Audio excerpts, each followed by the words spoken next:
Hello, this is Dr. Esa. Welcome back to the Greek class. We're going to start a new segment in our class as we start looking at the verbs. And obviously verbs put action in the sentences, so this will open up a new vision and new connections within the sentence and the Greek language in general. So we're going to look at first the English verbs and then Greek verbs, and certainly the verb is the key in the Greek sentence. And maybe perhaps you could say to some extent also in the English sentence, but more so in the Greek sentence. And certainly there are some similarities and differences with English and Greek verbs, but both of them also have tense, voice, mood, person, and number. And we're going to look at what each of these terms mean in sequence.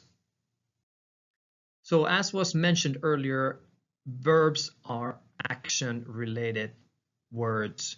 So a word that describes action. Here's an example. I am studying Greek, and obviously I'm studying is the verb in the sentence. Or Greek is the heavenly language. The word is the verb in the sentence.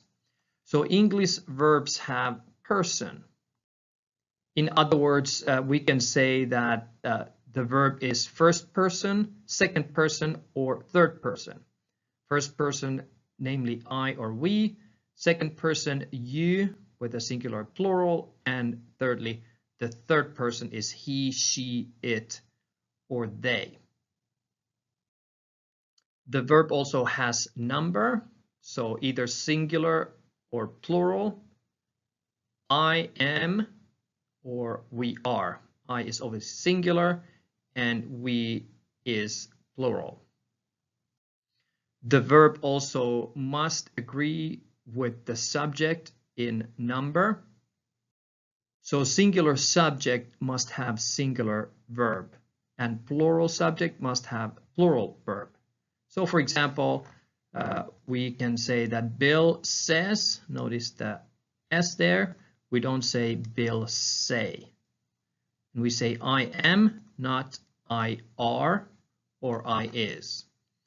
They are, etc., etc. So there needs to be an agreement between the verb and its subject. Verbs also have time. In other words, when does the action occur? Is it present, past, or future? And related to this is the tense of the verb. In other words, what is the form? Time when the action takes place is related to the form of the verb. And for example, in English, if we talk about the simple past tense, we use we add the ed or ed generally to the end of the verb. If we talk about the future time, we would add the auxiliary will to the sentence or to the verb. We also talk about the aspect of the verb, whether the action is completed or continuous. So here you can see the completed action. I study in the present, I studied past, and I will study in the future.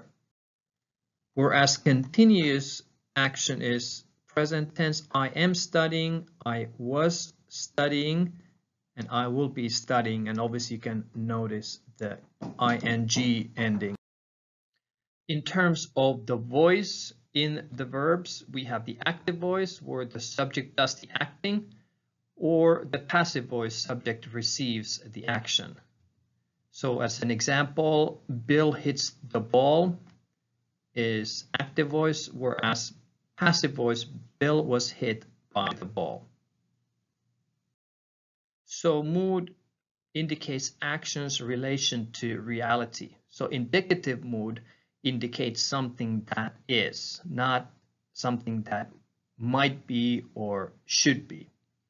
So indicative mood, we would say, I am a disciple of Jesus, not I may be a disciple of Jesus, or I should be, or I might one day be, or I would be.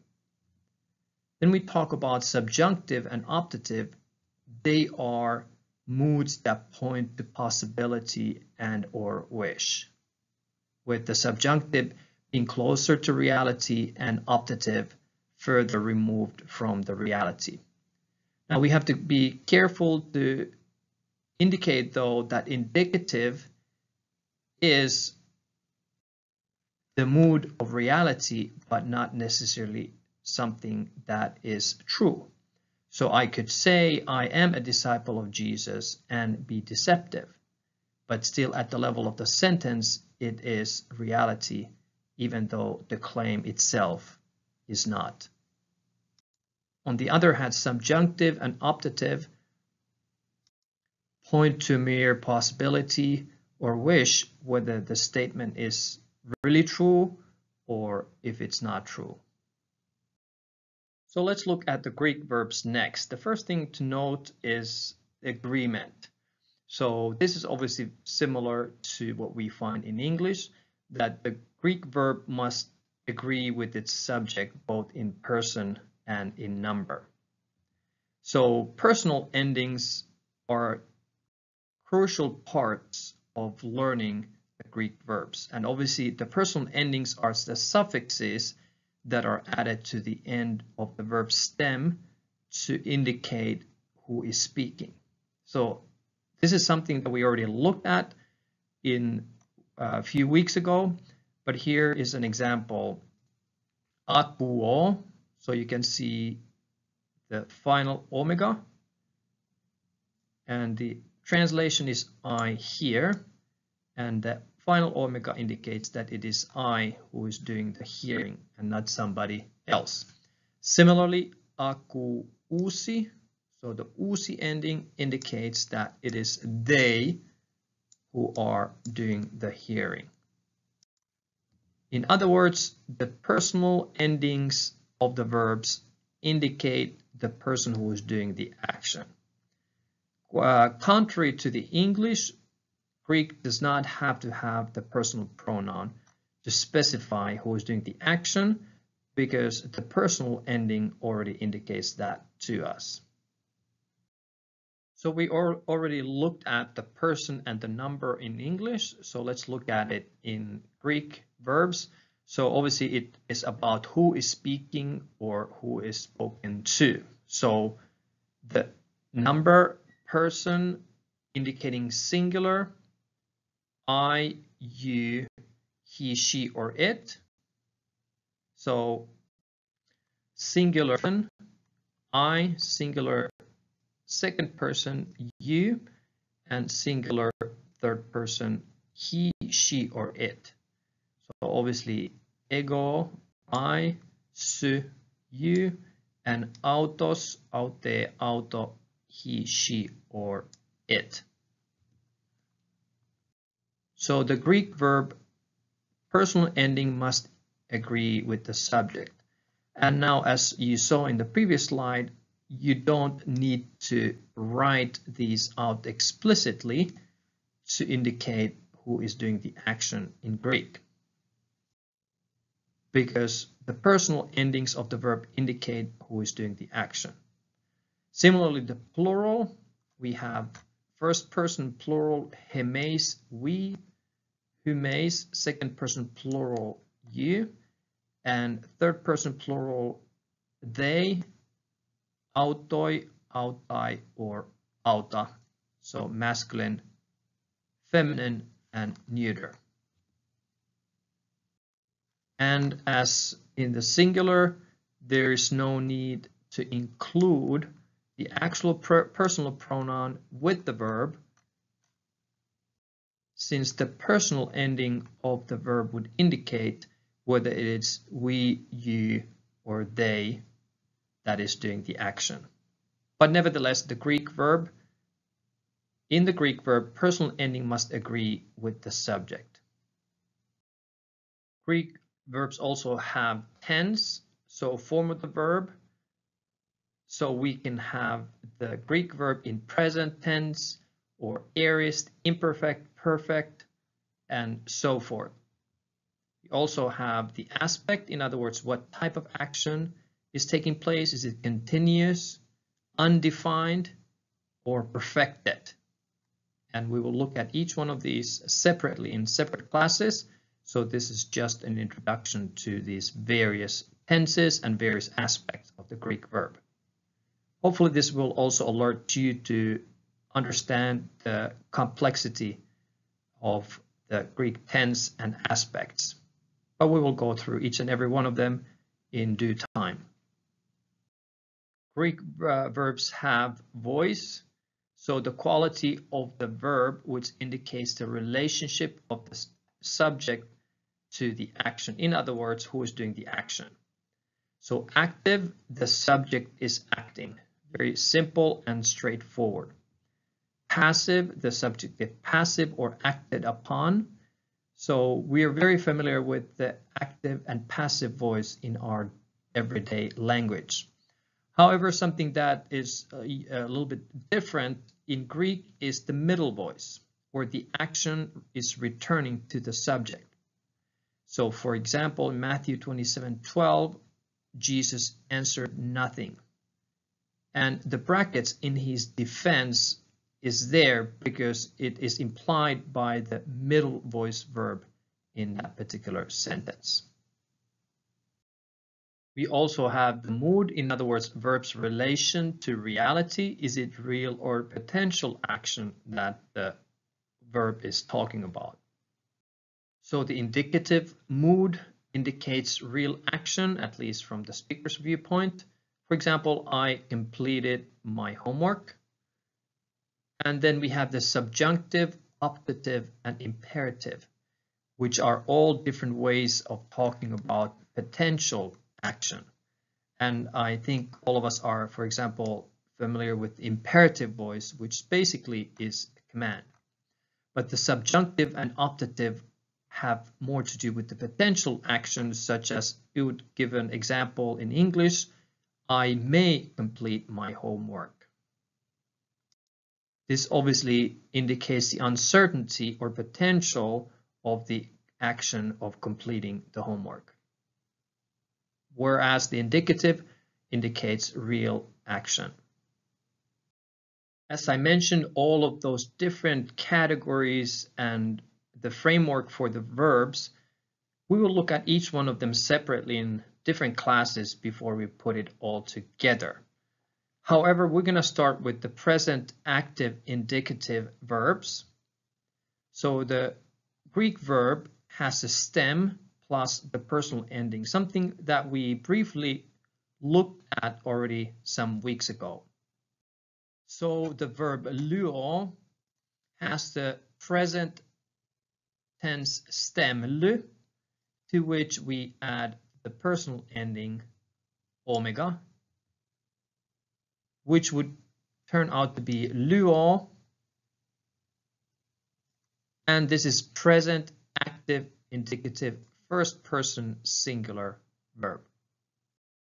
So if we break it down even further, we can see the stem and then the omicron connecting vowel and then the personal ending men, and now we get luomen, which is the first person plural. So now you can see that the connecting vowel here can be seen as independent or as part of the ending as such. And in this first person singular verb, we don't see the connecting vowel at all. So this chart indicates to you the first challenge that you need to start memorizing. So you can see luo, I lose, lueis, you lose, singular, luei, he, she, it loses. Plural luomen, and now you can think about whether you want to memorize the verbs with the full ending or if you want to categorize the omicron here as the connecting vowel. I prefer to just look at the endings. Usually it's easier for the students that way. So luomen, we lose, luete, you lose, and luusi, they lose. Now sometimes you can see there's the so-called movable n at the end. Sometimes it is there, mostly when the next word starts with the vowel, and when the next word starts with the consonant, it's not there. Finally, we have luein, which is the infinitive form, but we don't have to occupy ourselves with that at this point. It's just to complete the verb chart here. But this sort of verb chart would be as important to memorize, particularly the personal endings, as the noun case endings in singular and plural in first, second, and third person, first, second, and third declension. So this is your next challenge to start learning. So this next chart is identical to the one that you just saw in the previous slide, with the exception that it breaks down the connecting vowel and separates it from the personal ending. So as you can see, luo, I am losing. Now, sometimes you can see that I am losing or I lose. Most elementary way of understanding the present active indicative is in the continuous action. However, the context would determine whether we would translate luo as I lose or I am losing. Here you can see that technically there is no personal ending in the first person singular, because the connecting vowel omicron collides with the upsilon, and the resulting contraction is the lengthening of the omicron into omega. But you don't obviously need to know that. Similarly, you can see the connecting vowel is epsilon and personal ending is sigma, and so forth. So you can look these through, but for the sake of simplicity, it's probably easiest to just memorize the personal endings omega, eis, ei, omen, ete, and uusi. Now, as you have learned to parse the nouns and the adjectives, placing or analyzing different facets of the word in separate grammatical categories. So you have been able to parse if a verb is singular or plural, if it's accusative or dative or so forth. So similarly, the parsing of the verbs need to be completed. However, the categories obviously for the verbs are different from the nouns and adjectives, so don't get confused by those two different categories. So if you look at the verb akuete, so this is a word that you would need to parse. So what you need to do first is to look at what is the person. Now, obviously, we don't have a case here because the verbs don't have a case. What is the person? What is the number? What is the tense? And obviously, verbs do not have a gender, so we can bracket that out. What is the voice? What is the mood? What is the lexical form? And what is the inflected meaning? And remember, the inflected meaning always indicates how you translate the word over here into English so that it reflects what akuete means. So the person would indicate, is it first, second, or third person? Number, is it singular or is it plural? Tense would indicate, is it present or past or future? And then if we look at the voice, is it active or passive or perhaps middle voice? And mood would be if it's indicative, In other words, is it real action or is it potential action? And now lexical form would be, again, the dictionary form or the vocabulary form of the verb akuete. So let's try to look at how we would parse the verb akuete. Can you think of that? You can stop the video and try to parse the verb. So here is an example. So akuete is the second person plural. It's a present tense, as you could probably imagine since we only looked at the present tense here. It is active and it is indicative. So at the present moment, obviously these three categories would always remain the same because we are presently only looking at present, active, indicative verbs. So you would have to try to figure out specifically, is it plural or singular, and if it's first, second, or third person. In other words, is it I, you, he, she, it, we, you, or they who is doing the action? And remember, the only way to find that out is by looking at the personal ending of the verb. And then when you look at the lexical form, you would always use the lexical form or the dictionary form, which always is the singular first person form of the verb. So it would be the form that always ends in omega and always in active voice and always in the present tense with some exception though. But anyways, so what is the translation of the akuete? It is you are hearing. And obviously the you here means you all or you plural, not you as in singular. So this is the way that you need to start to think and analyze and parse the verbs, keeping in mind the chart that we just had a couple of slides ago. So as we've noted before, personal pronouns are not needed with the verb because it is embedded within the personal ending, such as here, luo means I lose, even though the Greek word ego is nowhere to be found in this sentence.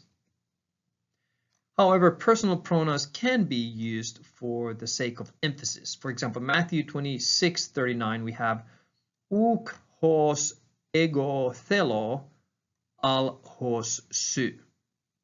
So Jesus says, not as I myself want, but as you. In other words, not as I will, but as you will. And here you can see the use of ego with the verb thelo. We would not need the word ego here necessarily, but it is used here for the sake of emphasis, as well as the word you here or su. We also had a couple of examples of the pronoun autos and how it can be used to emphasize a certain part of the sentence or the action or the agent of the sentence. So here you can see aute leges anthropos. So you yourself speak to people. So here obviously you can see that aute is in feminine gender. So it's talking about you. And obviously this you is indicated here. But when we use the third person pronoun, it can be used to emphasize the one who is speaking or doing the action. And since anthropos is in dative, it is to the people. And the reason why aute is in feminine gender is because it must be a feminine or female person who is doing the speaking. So finally, looking at the homework, so practice parsing and warm up on page 63, and also homework pages 64 and 65, translation exercises 8, 9, and 10. Prepare for the next quiz, chapters 14 and 16 vocabulary, and finally a recommended review, especially in light of the upcoming exams. Review 3 pages 57 to 62 will be a great way to get prepared for the upcoming exam.